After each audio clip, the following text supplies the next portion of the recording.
Do you know the 14 traits of successful chiropractors? We've interviewed some of the top chiropractors in the industry and have identified the common traits that they all share. Jump on over to www.chirobusinessmojo.com to get your free report today. Welcome to the Chiro Business Mojo podcast, where we deconstruct the methods, marketing, and mindset of successful business people and chiropractors from around the world. And now your host, Dr. Richard Day.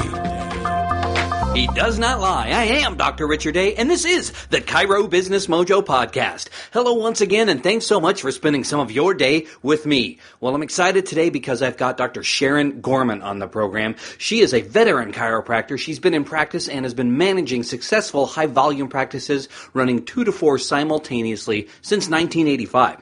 She's personally trained over 50 doctors over the years to work in and run her practices. She's created Focus Philosophy Weekends in 1990 and has held hundreds of events over the years. She's also the recipient of numerous awards, including New Beginnings Philosophy of Chiropractic Award in 1998, Life Force 1000 Chiropractor of the Year in 2015, and Distinguished Fellow of the International Chiropractors Association in 2015. She's the co-founder of the League of Chiropractic Women, LCW, and has served as its first president from 2012 until 2016. Please welcome Dr. Sharon Gorman. Hi. Glad to be here. Well, so glad to have you, and I invite you to jump in and fill in any gaps in that bio that I may have missed. Okay. Well, one thing is that I've been serving on the board of trustees of Life University for 14 years. That's one of my proudest accomplishments. I'm very proud of the institution, and also that I have 4 kids, I can't not mention that, from 20 to 24 years old. They all attend college, and 3 of them are studying to be chiropractors at Life University. So I'm a mom first, so I can't go without mentioning that. Well, those are 2 major accomplishments, and we definitely want to get those mentioned. I want to take you back to the beginning. Why did you become a chiropractor? Oh, way back in the beginning. When I became a chiropractor, and I often tell this story when I speak. I had an uncle that became a chiropractor. I was a flower girl in his wedding, so maybe I was 5 or 6 years old. And he had my family over at his grand opening, and frequently we would meet them there. And he would always adjust my parents because my parents always had backaches and neck strains and whatever. But my brother and I never got adjusted. I was pretty young. And when I was about 10 years old, I got mumps and I got encephalitis. I got a high fever. I was in the hospital for a couple of weeks, had spinal taps. They couldn't figure out how to get that fever to go down. And I just was getting sicker and thinner and, just dehydrated. And I actually had become deaf in my right ear through the course of this. It was pretty bad. And in the meantime, my uncle had been to a seminar, and he became what I call a born-again chiropractor. Like, he kind of got the big idea. And long story short, he came home from that seminar and gave me my first chiropractic adjustment in the hospital. In the middle of the night, he snuck in the hospital, gave me my first adjustment, and my fever, as you would imagine, even went higher. And then in the morning, it broke, and it was like a miracle. So I used to tell people I'm a chiropractic miracle, but the truth is that, the chiropractic really didn't save my life. The chiropractic philosophy saved my life. So my life has been about sharing with people in such a way, chiropractors especially, that they don't cut people short and turn a chiropractic philosophy or a chiropractic into a way to treat shoulder pain or pain down their leg or even headaches. That it's something bigger than that. And that has been my life's work, is not only to share it with patients the most effectively, but to have empower chiropractors to go home and practice chiropractic, not the symptom, the removal of symptoms. Well, that's not an altogether uncommon story in chiropractic. Typically we'll have some kind of encounter that's very personal like that, and it really sets our life on a different course. Thanks so much for sharing that. I want to fast forward in time to your graduation. When that happened, did you work for someone else, or did you go straight into your own practice? Well, I planned, let me start off by saying I moved to Atlanta at 17 and went to the community college here, and I actually graduated from Life when I was 22 years old. And I basically had no business experience. So I thought I'd be, at 22, I was definitely ready to open my own practice. So the only problem was the state of New York at that time didn't agree with me because back then, you had to go state by state and take basically what's known now as Part 3 and Part 4. So I took the New York board because I was from New Jersey and I had family in New York and didn't pass it. And I ran into a guy named Jim Sigafus at a seminar in New York. And he asked me what I was up to, and I said nothing, like really nothing. Like my parents had gotten divorced while I was at school, so I was like up to my mother's couch or my father's couch. And he had a practice back in Pennsylvania that he had sold, but it came back to him, and he was going in there to build it back up. And he brought his daughter, who was a chiropractor, and so basically, I followed him home, and I watched him take a practice that was seeing about 30 patients a day at the time. By the time I left, it was seeing about 100 patients a day, only 8 months later. So, I tell students, as I often talk to students, that, if you're going to go work for somebody, make sure you work for somebody that practices just like you want to practice when you grow up, because chances are that's how you're going to practice. I pretty much practice exactly the way I did 32 years ago when I went to work for him. Well, what were the keys to that early success? What changed after you came in contact with Dr. Sigafus? Well, I only learned how to be successful, and I really learned not to be inhibited. I learned I did, the new patient lectures by the time I left. I was on a radio show. I was just totally engaged. I was playing full out. And I spent a lot of time talking with him. He was so alive, and so at that point he was actually creating what became the Gathering, his seminars that he ran for the rest of his life. But I believed I could do anything because he believed he could do anything, and so I didn't have any limitations. So to go on with my story, when he left the practice, and his daughter stayed there and actually bought it, and she's still there to this day. Very successful. But anyway, I decided, at that time I had the Pennsylvania license. I just wanted to get started. So I went back to an area I'd never been to before, and I opened a practice. And it took me, it took me 3 months to bring the practice to 100 patients a day. That's all. Because that's all I knew how to do. I didn't know how to see less than that. I didn't know how to do it any other way. And he was still my mentor, and until the day he died, and so he was kind of coaching me even before he was a coach and telling me, I remember my grand opening, I had 9 new patients my first day in practice. And here I am, I'm up to like 23 years old, never ran a business, and, just on fire. Just totally on fire with bringing chiropractic to the world. I've heard them say, and it's so true, if you're on fire, they'll come watch you burn.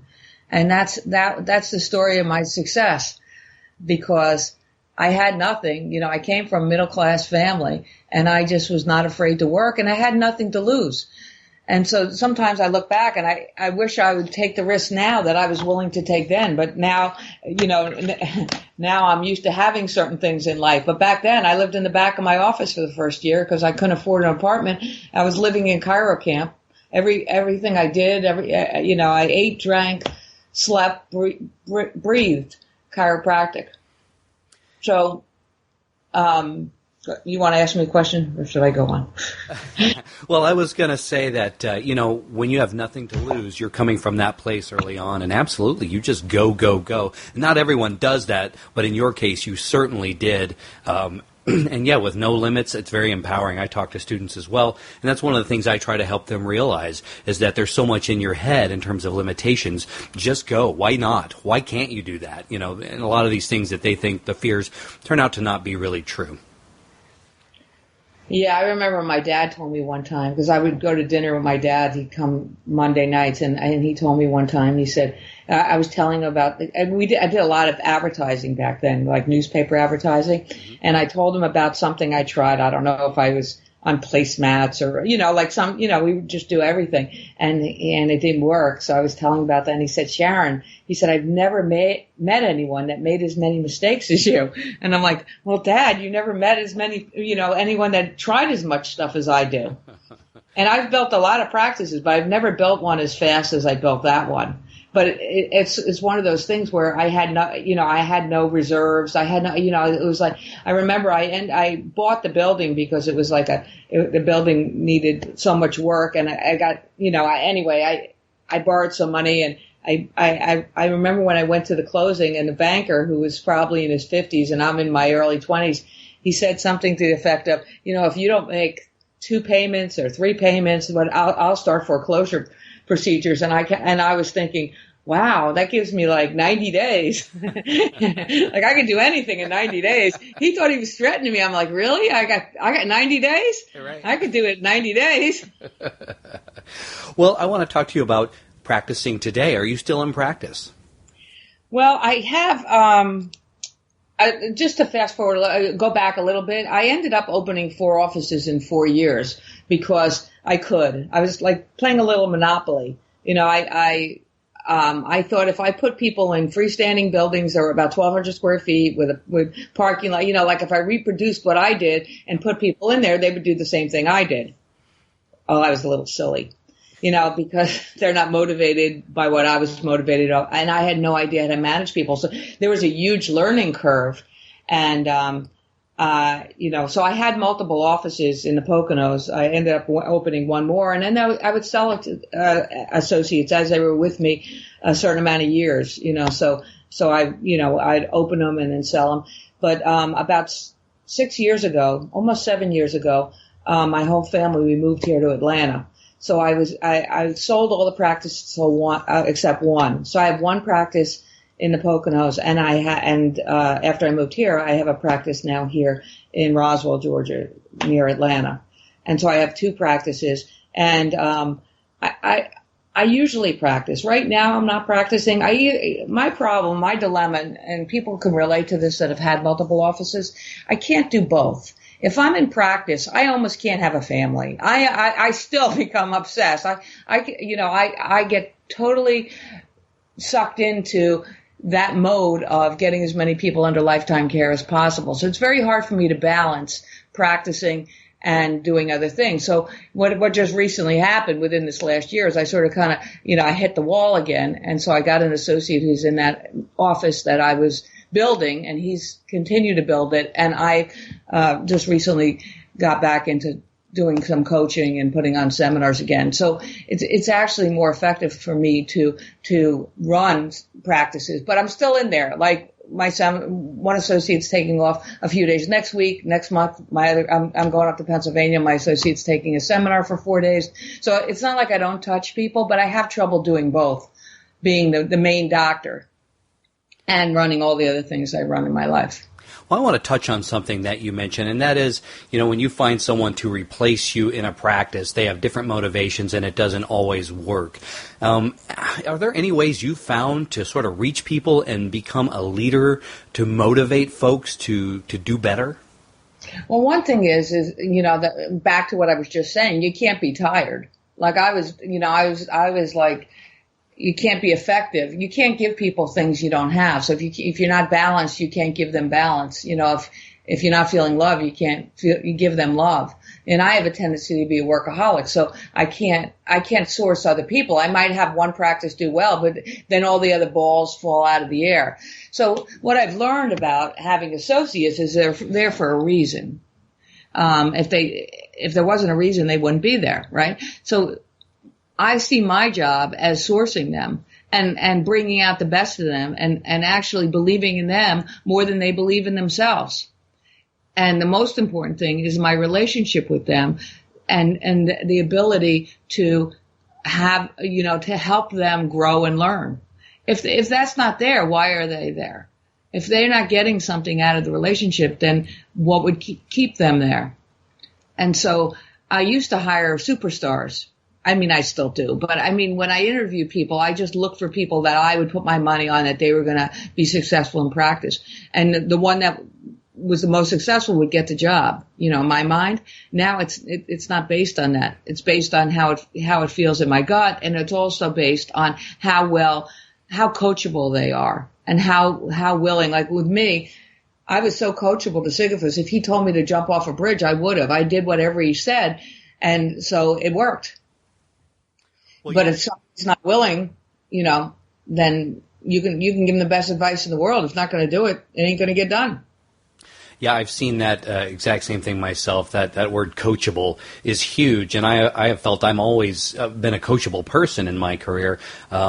You know, and I've had a number of different careers over the years, but that's not always true for everybody. And that is that's the thing I think I would say I look at as well. We own a couple of practices and have a few associates, and absolutely, if they're not coachable, it's just you can't lead.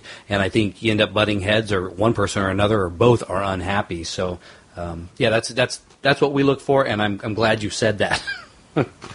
Well, I want to talk to you a little bit about chiropractic in general. You know, the latest figures that I've seen indicate that less than 14% of the public utilizes chiropractic care, and I would venture to say it's even less than that. But why do you think that is? Well, it's not in Atlanta. I still do screenings. When I do screenings in Pennsylvania, I'll say to people, have you ever been a chiropractor? And you get yes or no. But in Atlanta, if you say, have you ever been a chiropractor? They look at you like you're asking them if they've ever been a dentist. Of course they've been a chiropractor. So I would always ask them, when was the last time you were adjusted? That would be a more appropriate question. And then I kind of got, it feeds right into this question, because how would the world look if 90% or 100% of the population utilized chiropractor? We'd be in a different planet. And that is why I wake up in the morning, because someday it's going to be that way. You know, I believe in the 100th monkey. If we keep telling the story and showing people how to live vitalistically from inside out, someday people would be embarrassed to tell you they don't go to a chiropractor. And that's not how it is right now. Why is it like this now? I don't know. But I think as a chiropractor, that's the biggest challenge for me. I think if chiropractic wasn't a challenge, most of us chiropractors were kind of rebels. We would have been medical doctors or dentists or lawyers. It's the challenge of bringing this message to the people that excites me. Well, you've coached a lot of chiropractors in your career, and what are the barriers to success that you keep seeing over and over? People sometimes have trouble seeing themselves successful. And back to my story, financially, I was making so much money early in practice that part of the reason I opened so many offices is because I wasn't comfortable having so much money, so much liquid money around. I was buying the buildings as I was opening them because I couldn't. I kind of think it as Michael Jackson syndrome. I was like crashing and burning. You cannot be more successful than you see yourself being, or you'll sabotage yourself. So I think that, I spend a lot of time working on goals, but even more on my vision of what I want and how I see my life to be. And I think that people just ignore that. People just move on and get into action and do stuff, but they don't really see themselves successful. That's key. Well, I want to, before I move on, what can we do to change that? Is it up to the individual person, or really does it take an external force like a coach like yourself? Well, it takes a coach, or it takes a seminar series, or we all have to have like our lifelines, like that show where they have, call a friend. You have to be part of a support system that will bring you forward. And for me, I need to hang around with people that are more successful than I am, because it's a lot easier to reproduce their success than to try to reinvent it. And when I hang around with people that are more successful, I see myself that way, and I become it. Well, let's shift and talk about the marketing side of chiropractic. One of the things that I try to do in my practices is to create a patient experience in the office. And is that what you've done in your offices? And if so, can you describe what that's like? Absolutely. From the minute the person walks in the office, they could tell this is not your traditional doctor's office. I take pride in that. I want them to feel different from the very minute they walk in. And the unspoken thing that's happening is the vibration is so much higher in my office than it is in the rest of the world. Because we have purpose and we're on fire, but also because we don't let the negativities into our consciousness while we're in the office, which is a discipline, because they come up and we put them aside so we don't become what I consider ordinary. An ordinary person will embrace the negativity of the world. I had somebody, we just went through this election. People were asking me questions about it. I was just in Rome last week, and the people over there, and it was like I almost felt a little bit ignorant because I don't really watch the news. I mean, I see some of the stuff on Facebook feeds and stuff, but I can't afford that. I can't afford, like they say, the luxury of negative thought. I can't afford to indulge those negatives, or I'll just become ordinary. I'll become like everybody else, heavy. As a chiropractor, I need to be light. My office needs to be light. They need to, how many times I've taken somebody back, x-rayed and brought them back, and then when I came, they were bringing them back to get adjusted, they said, oh, I already feel better. Just being in the office. And I often tell people, if you hear a kid crying in my office, it's because the parent's trying to get him out of the office, not getting him in the office, because the kids want to be there, because it just feels good. It feels right. So we have lots of things going. There's always something going on in the practice. We have a big bulletin board, and there's always a contest going on, or there's testimonials up there, or there's kids' pictures up there. There's always something going on. A patient once teased me, and she said, you should have been a kindergarten teacher. You have the best bulletin board. But I have the best everything. My office is first class. When people walk in there, they feel taken care of. They feel right. We have, coffee or tea on the front desk. We're always trying to exceed their expectation. We always want them to have an experience that makes them want to go out in the parking lot and check in and tell people what a great place they just visited. We want to have that, like you ever go to a great restaurant, you can't wait if you're the first one of your friends to go to tell all your friends like you have a great find. That's how my office is. Well, how do you train and engage your staff in getting on board with creating that experience? Well, we train on scripts, on what to say, and we have lots of procedures in place and procedures, and they actually free you up, because then you can have fun, but we now that my offices are 800 miles away, every Monday we do a Zoom call for an hour over lunch, and we talk about our goals for the week. We talk about our wins from the last week. We celebrate. And we learn from our lessons, and we grow as a team. We do that every week. So it's not like it's like we're very conscious of our success, and we're conscious, sometimes somebody will walk out and they won't be happy with their care, and we'll talk that down. And then, sometimes it'll just be like, hey, you win some, you lose some, but we need to pull each other up. I can't emphasize that enough. As a leader of the people that work with you, but even as a coworker, you need to pull each other up so that you can perform at your best.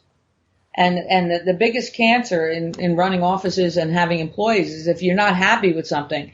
If you're an employee that's not happy, you need to talk to somebody that can change it. You don't need to talk. I'd have 2 CAs putting down 1 CA behind their back. You can't do that. That'll pull the energy right back to ordinary again. Well, what kind of marketing is working best for you today? Lately, there's 2 things that are working really well. One is screenings, and when I first started, the Chamber of Commerce had a business exchange once a year. That was my whole screening, but screenings work really well, and we do like lunch and learns where we go into a place, bring them lunch. I'm sure you've heard of it. And sometimes I find, I used to be really geared up to getting lots of people at events. Sometimes I could do an event with 10 people and 6 of them become patients, and I can get tons of referrals from them. It doesn't have to be a whole lot of people. But I don't bother going out to speak anymore or doing a lunch and learn or, unless there's a call to action there. I really learned that one the hard way, where I'd speak at a group and one person would call a month later and then another person would call a year later. I don't go anywhere without my CA making appointments and really showing them, somehow showing them their need, establishing a need. That's the big thing at a screening. If somebody doesn't think they need a chiropractor and they walk up to you at a screening, you can stand there all day good luck. But if you could, palpate somebody's neck and show them how their atlas is out and their chief complaint is headaches, I actually bring a Merck chart and I palpate them, or I bring a Titron, establishing a need and making the appointment. That's key. Do you have a marketing person run these events for you, or do you do it all yourself with your staff? I have one of my CAs that actually is very good at marketing that sets a lot of this up. But my doctors do them, and I do them myself. I still do a lot of screenings. I'm really good at them. You gotta look at, people are like, I remember I was doing a screening not too long ago here in Roswell, and there was this guy standing there looking at me, and it turns out he was a chiropractor. Usually if somebody's looking at you like that, they're a chiropractor. So he was looking at me and walked over and he goes, you're really lucky, Doc. He goes, you really like doing screenings. And he goes, you're really lucky. And I said, lucky? I'm thinking, yeah, I've had a pretty good day. I signed up a lot of people. He goes, you like doing screenings? And I said, yeah, that and a pencil in my eye, But I'm really good at them. So, you got to look at what you're really good at. And as we were talking about before, I mean, I had 4 offices, fell in love, which I didn't expect to happen so quickly. And then the next year had 4 kids. So I had 4 offices and 4 kids. So I really learned how to delegate. So when you're learning how to delegate, you got to figure out what you're really good at. So I'm really good at telling the story, and I'm pretty damn good at clearing spines, right? And so, I have a couple other good qualities. But anyway, I figured, like, back to when I lived in that back room of my office for the first year. I lived in the back. I had no rent. I lived in the back room of the office, yet I had a cleaning lady. So the moral of the story is, I didn't want to clean my, I wanted my office to be impeccably clean, but I didn't want to have to do that. So a lot of people try to do everything and don't do things well. I look at what do I do well, and like soap notes is another example. I've never done soap notes. I've always had them done. As with a big practice, I've been audited more than most. And my notes are good, but I hire people to do that. I don't want to do that. That'll take away my joy. I want to be in there loving on people and explaining to people what we do and turning on life. Well, let's switch gears. You are the co-founder of the League of Chiropractic Women. Why don't you tell us what that's all about? Well, we've got about 1,000 women around the world. It's an organization that's only 4 years old. And I was the president of the first 4 years. I've handed the torch over, and that's a big part of what LCW is about. Is actually elevating other women and mentoring other women. Because when I went to school, I bet you 20%, if it was that high, of the students were women. I mean, it was like at least 80% men. I think that's why I went. Anyway, but now it's 50-50, but we don't have enough women leaders. We don't have enough women college presidents on the boards. We're just not well represented, and it's because naturally men mentor men, and so women need to mentor women. And I believe that if this profession is going to get where it needs to go, the women have to be part of the governance of it. Men are doing what men do, and they've gotten to this point. Now, I'm not saying that in a negative. They're just doing what they're doing. The women need to get in there and soften a little bit. There needs to be a little bit more collaboration. We need to bring some of our skills to the table. And also that women have, a huge need to belong and to, participate and to be part of something. That there's women that are, have something in common. So there's the women like myself that have been in it a while that are mentors, but then there's the women that come along that are green that actually remind us why we do it and give us the opportunity to mentor. We found that it's kind of difficult for women to get on an airplane, so we don't have that many live events, not as we did when we first started. We have some retreats at spas. I was in Scottsdale a couple of weeks ago with one of those. But we do a lot of stuff online. We have an online speakers course offered by Mary Flannery that's out of sight. I mean, the rave reviews. There's lots of we do webinars twice a month, and we also have chapters. We have over 20 chapters all over the world.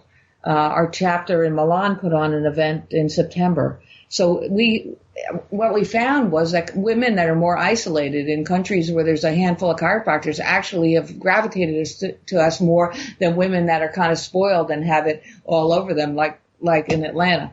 So there's and then several of the schools have chapters.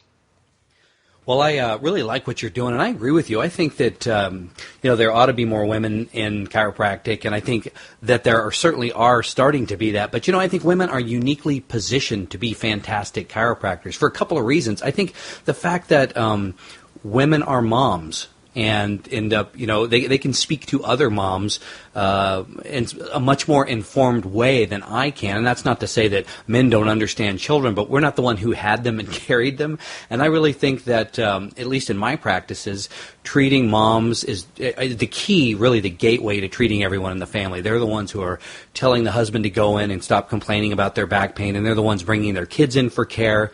And ultimately, if women can seize this power, this superpower, they can do great things. Absolutely. And chiropractic, is such an innate thing. It's such a vitalistic, above, down, inside out practice. And it just comes natural to us to listen to our intuition. And we know that when we remove a subluxation, the power in the body, heals the body, that it's not coming from outside, that we're turning on something inside. Yet as a chiropractor, we need to look at the issues in our lives and the situations in our lives as a chiropractor would from inside out. That it's not the outside world that's making us. It's changes that we can make inside of ourselves. And I guess as a child, men are taught to suck it up, and they're not taught to listen to that innate, and it's that intuition is sort of like a muscle. It's like if you never picked up anything with your bicep, you wouldn't have much. If you didn't get used to listening to that innate wisdom, after a while you wouldn't hear it.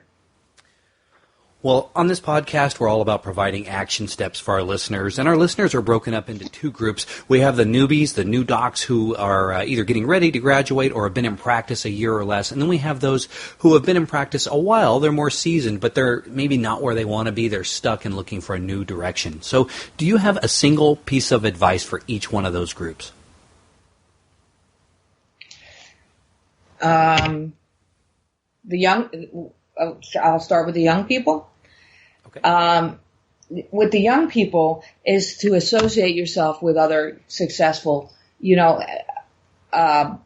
people or people in chiropractic. They don't necessarily be young. And in talking to the students as often as I do, it starts when you're a student. It's not that like you graduate, you walk across the stage and something happens.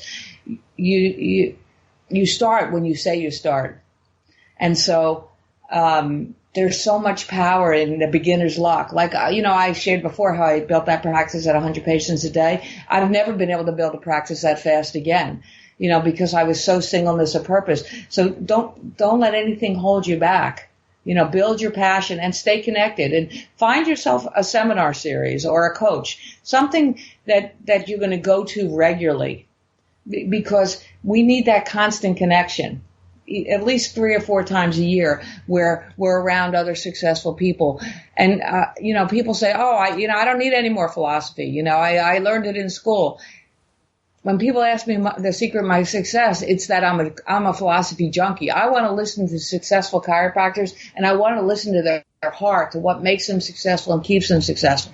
So, don't hold yourself back from, you're like, but I should go to technique. And yes, you need to know your technique. You need to know everything.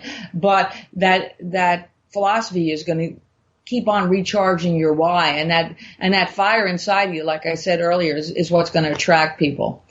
As far as people in practice for a while, Sigfus used to always say that he felt like people didn't ever get burnt out of practice. Some people are saying I'm burnt out. They don't get burnt out. They get bored out. BORED.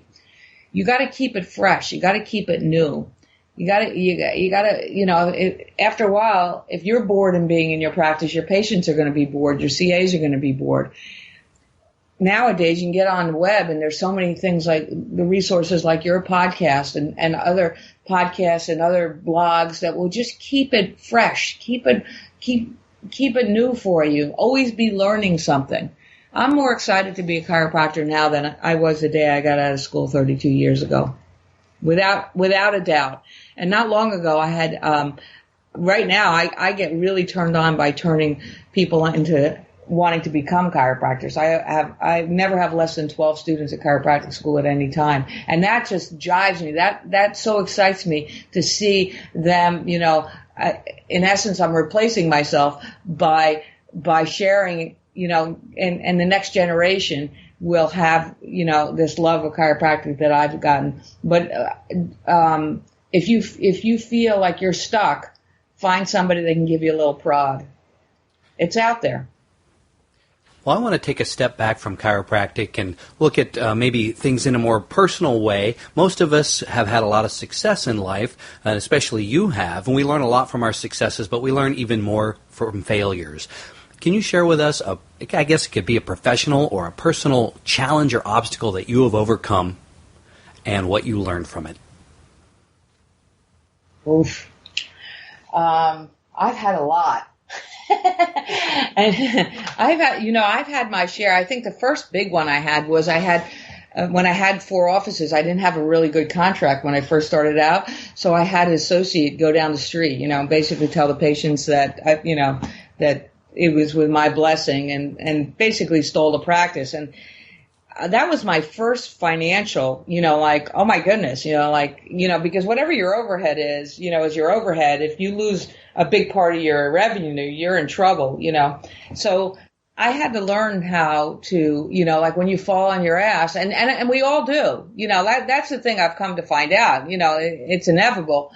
The thing that determines the man from the boys or the girls from the women or whatever is your ability to get up and brush yourself off and put your socks on and your shoes on and move forward.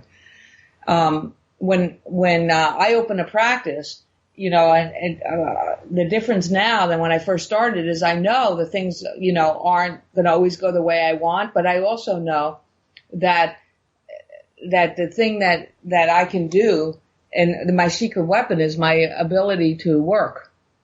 And nobody can take that from me. But when I remember I talked to Dr. Nell Williams, Dr. Sid's wife, when this had happened, and I was telling her a story about when so I ended up going into this practice to try to save it or salvage it. And every time I would drive to it, right before I got to it, just right down the street, was this other practice that had all my patients in it. And I could listen to, back then it was cassette tapes, and I could get myself in as good a mood as I wanted. But when I drove by this office, it took me 2 hours to get my head out of my butt again. And she said, I explained this to her, and she said, well, isn't there a different way you can drive there? Do you have to pass her office? So, you learn, right? Because it was such a challenge for me. Or I told another mentor about it. Because see, I'm telling you what I did. I went on a search. I asked people that had more experience. I said, I have all this pain. Not only was it financial, but it really hurt my feelings. Yeah. And I asked Santo about it, and he said to me, he goes, well, how much is the guy paying for rent? And I said, what are you talking about? I don't know. I can guess what his rent is. He's right, on the same block as me, but I don't really know. He goes, well, how much is he paying? I said, I don't know. He goes, well, how much? And I said, I don't know. He said, well, he's using up a lot of, space in your head. What are you charging him for rent? So what I got was, right? So what I got out of that was that, I was allowing this boogeyman to still hover over me, because I was righteous about it. Look at, it caused me some financial grief. It caused me blah, blah, blah, and I get into this whole pity party where I'm sucking my thumb. And then, there's got to be some payoff in feeling sorry for yourself or you wouldn't keep doing it. So, I learned, that's the lesson I learned. The lesson I learned is that, the higher you go, the farther it is to fall down. If you look down, you're going to fall down. Well, what a tremendous lesson to learn, I guess, both financially and emotionally. Like you said, it does hurt your feelings when that sense of betrayal from someone that you at one time trusted. Well, I want to talk about your heroes. Who are they? Well, I've already mentioned one of my big heroes who just passed a couple of years ago was Sigafus, Jim Sigafus. Reggie Gold was huge. Dick Santo, my Uncle Howard Cantor, Bob Satilli. I grew up in New Jersey, so there was this really stronghold of philosophically chiropractors that, philosophical chiropractors they were destined to change the world. And still, when I meet students like that or new practitioners, I can feel that fire, man. It just turns you on. And these guys were in practice a long time at that point. These days I work a lot with Guy Riekman. He's definitely a leader in our time and a huge visionary. And so I mentioned a lot of men. Did you notice that? I did. I got a bunch of women too. Dr. Nell Williams, Dr. Rebecca Ray, who just recently passed this summer.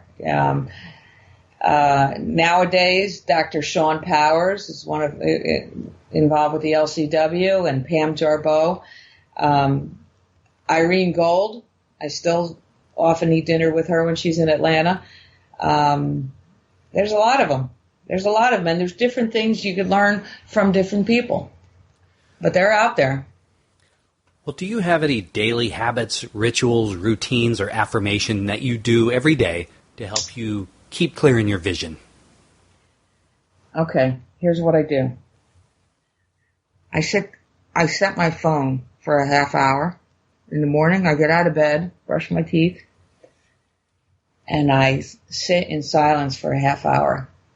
And I let thoughts, sometimes I have to sit there with a paper and pen and just dump things like I remember I got to pick up my dry cleaning and that comes out, or, a resentment. Sometimes I have to stop and I have to forgive somebody, or I have to forgive myself. But I sit there in gratitude and I pray and I pray and I listen a half hour a day. It's a discipline. I do it every single day. And I've only been doing it for the last couple of years, and it's made a huge change in me. And after that half hour, I am just ready for whatever life is going to, whatever's going to come at me. I feel strong in my conviction and strong, in my own constitution. And, I'm not blowing in the wind. I'm standing strong and centered. I center myself. Well, we are nearing the finish line with our time together today. But before you go, do you have a favorite book you'd like to recommend to our listeners? The green books, The Bigness of the Fellow Within, and only a page a day. I read 1 or 2 pages a day of a book. I also read Sigafus's stuff, as you could guess, Abundance for Chiropractors. And I'm also reading a book now. It's called The Purpose is Profit by a guy named Skip McLaughlin, which is not a chiropractic book. So I do read. I'm interested in making money, and I'm interested in creating a good business model. So, I'm always learning. But I used to read something and then get discouraged because I couldn't finish the book quickly enough, or I had 2 or 3 books going. And now I just have the discipline of reading 2 pages a day out of something. Like, I don't go to bed at night unless I read 2 pages a day. A lot of times it's spiritual stuff too. That's a good way to approach it. Just break it down into something doable each day, and over time you're going to actually accomplish a whole lot. Well, what's the best business advice you've ever received? Questions are getting harder. Save money. Always be independent. Don't fall into the trap of doing things just for money. After time goes on, you should accumulate enough money that you could use it as you choose for freedom or to give back. I give a lot of money back. That makes me happy. I hope all chiropractors are prosperous and can turn around and give back to their schools and belong to associations. Because we're just, like I said, we were in Rome last week, and Life University is looking into opening a branch campus there. The whole world doesn't know what we know. And, we're in these little pockets of chiropractic thinking that people have the benefit. And they're choosing not to get adjusted. Most places in the world, they don't know that they have a choice. So we need to be prosperous so that we can bring it to the world. Well, what's the best way for people to find you and connect with you, be it for the League of Chiropractic Women or Life University or whatever else? Well, the League of Chiropractic Women is www.lcwomen.com. Life University is life.edu. And my coaching program is called the Clarity Project.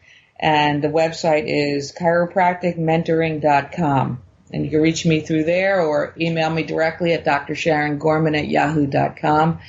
I'm looking to make a bigger game. After you hit 50, you realize that you probably only got about 50 more good years, and all of a sudden, everything becomes a little bit more urgent. Well, Dr. Sharon Gorman, thank you so much for spending your time with us here today and sharing your wisdom and experience with our listeners. Well, thank you for the privilege and the honor. Appreciate you. Thanks for listening to the Chiro Business Mojo podcast at www.chirobusinessmojo.com.